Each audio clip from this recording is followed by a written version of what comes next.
Alright guys, a little bit different of a video today. I'm coming at you with my tried and true sourdough recipe. This is the simplest recipe you will ever find for a basic sourdough loaf. It does not require any stretching and folding or anything like that. It's very simple. You can change up the type of flour that you want to use with the recipe. As far as equipment that you're going to need, I'm going to try to keep it as minimal as possible. Of course, you're going to need some sort of sourdough starter. I keep my starter in a jar like this, and I pretty much keep it in the fridge unless I'm going to use it. So I'm going to show you this recipe in real time with timestamps just to help you understand like timing of the day. I like to feed my sourdough starter in the morning and allow it to rise throughout the day, and then I make my sourdough dough in the evening and letting it rise the following night. So you want to feed your sourdough starter the day before you're wanting to actually make your bread. It's pretty much a 2-day process. So first thing you're gonna need is your sourdough starter. Next thing you're gonna need is some sort of Dutch oven.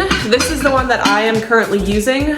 We are living overseas, and this is what my mother-in-law had here and she gave me when we first arrived. It is a little bit small, but it works for us and has been great. So you're gonna need some sort of dish like this that has a lid. And you are going to need some sort of scale. We will be measuring our ingredients, so this just makes it a lot easier. I'm sure you could kind of eye it up, but this just makes it a lot more accurate so we don't have any issues that we need to troubleshoot. And last thing is you're gonna need some sort of basket. This is a Banneton basket. You definitely do not need this. You can just use any sort of bowl that you have, but you're gonna need something to put your dough in after you've kind of formed your dough ball. Another option, I actually just got this recently. For like the whole first year that we were here, I was actually using a colander, which worked perfectly. It's kind of the same shape as a basket, and then I just put like a tea towel on top. So something like this would work just as fine. You don't need any fancy equipment, but that is pretty much all that you need equipment-wise.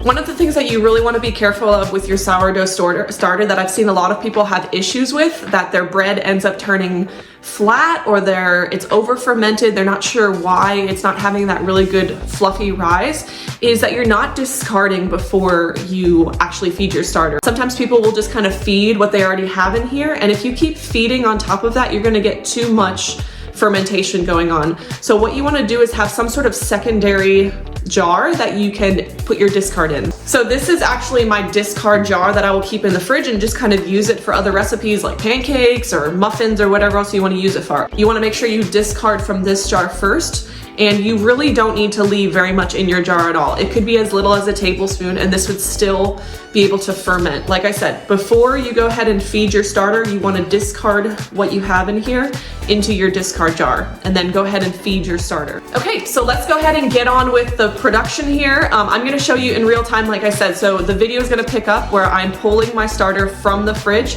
and I'm going to go ahead and be feeding it. So, all right, I'll check in with you guys later.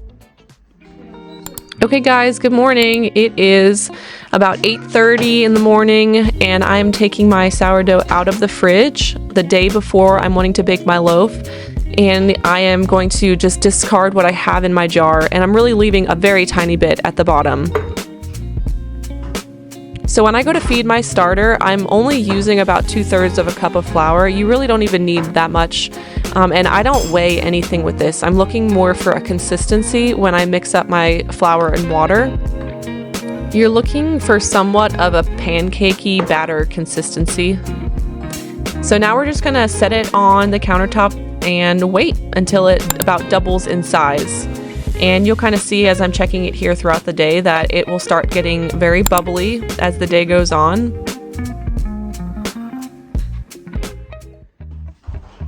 Now it's about 6:30 p.m. and this is when it has completely doubled in size and I'm ready to make my dough.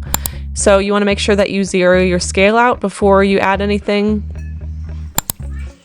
First we're adding about 325 grams of water. And then I'm going to mix in my sourdough starter, and you'll see that it floats here. This is how you know that it's ready. So you're adding 100 grams of starter, mix that together, and now you're going to add 500 grams of flour. This can be a mixture of whatever kind of flour you want, whether it's whole wheat, rye. I've used both before. Just be aware that with rye or whole wheat, your dough is going to be a lot denser, and it might not come out quite as fluffy. So go ahead and just mix your dough together then, and we're gonna grab a separate little bowl to put our salt in, and we're gonna let our dough sit for about 30 minutes before adding our salt in while the gluten kind of starts working.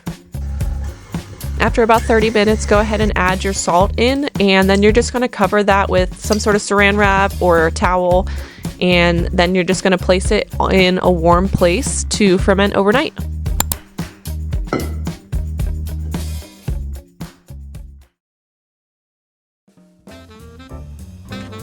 Okay, good morning guys. So it's the next day, so let's go check on our dough. Okay, good morning. So our dough has been proofing for about 12 hours. So we're gonna form our loaf now. Okay, so we're gonna go ahead and shape our dough ball right now. And there's lots of ways that people do this. This is kind of just the method that I've been shown, where you kind of spread it out flat and then you fold it over and roll it up. And you kind of do this like roll and tug motion to roll it into a ball as you turn it. And this just kind of gives it that nice round shape. And then you can prepare your basket of whatever kind you have, and you're gonna flip it over upside down. And then you're gonna cover that and just let it sit probably for about an hour.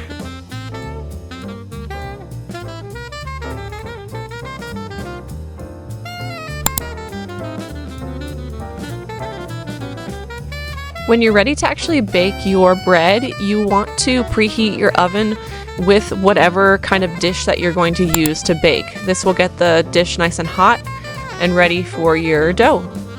So I'm preparing my oven here. We are in Celsius over here in Central Asia, so I'm setting it to about 218 degrees Celsius. I'm taking my dough ball out of the Banneton basket now and placing it on some parchment paper. And you can do whatever kind of fancy design you'd like. I just do this kind of cross shape on the top. And then I will go ahead and place this into my preheated Dutch oven.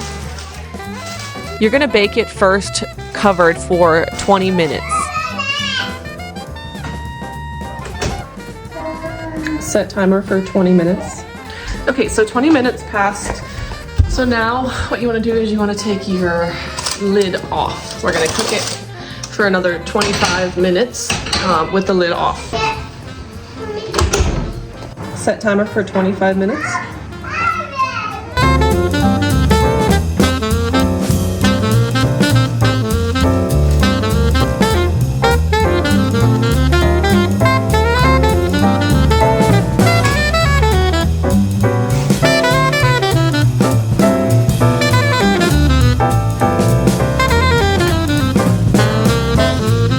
Like I said, it's very super simple. There's no folding and kneading necessary for this recipe. I've used this recipe hundreds of times without fail, so I hope that this is helpful for you. If you have any questions or comments or need help troubleshooting something that's going on with your sourdough, feel free to leave a comment below and I can get back to you on that. Otherwise, happy baking!